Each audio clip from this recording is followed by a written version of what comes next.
பல்லடம் அருகே ஒரே குடும்பத்தைச் சேர்ந்த 3 பேர் கொடூரமான முறையில் கொலை செய்யப்பட்டுள்ள சம்பவம் நடந்துள்ளது.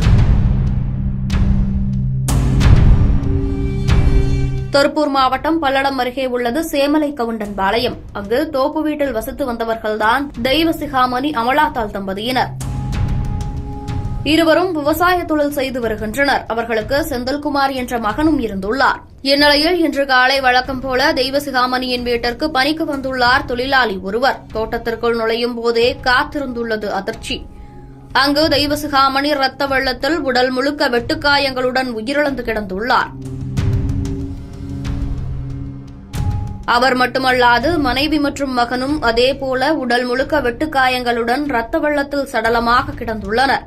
இதனைக் கண்டு பேரதிர்ச்சிக்குள்ளான அவர் உடனடியாக காவல்துறையினருக்கு தகவல் கொடுத்துள்ளார். தகவலின் பேரில் சம்பவ இடத்திற்கு வந்த காவல்துறையினர் சடலங்களை கைப்பற்றி பிரேத பரிசோதனைக்காக அனுப்பி வைத்துவிட்டு கொலைக்கான காரணம் என்ன, முன்விரோதம் ஏதும் இருந்ததா அல்லது திருடர்கள் செய்த வேலையா, வீட்டில் நகை பணம் என ஏதேனும் திருட்டு போயுள்ளதா என்னும் கோணத்தில் விசாரணையை தொடங்கியுள்ளனர்.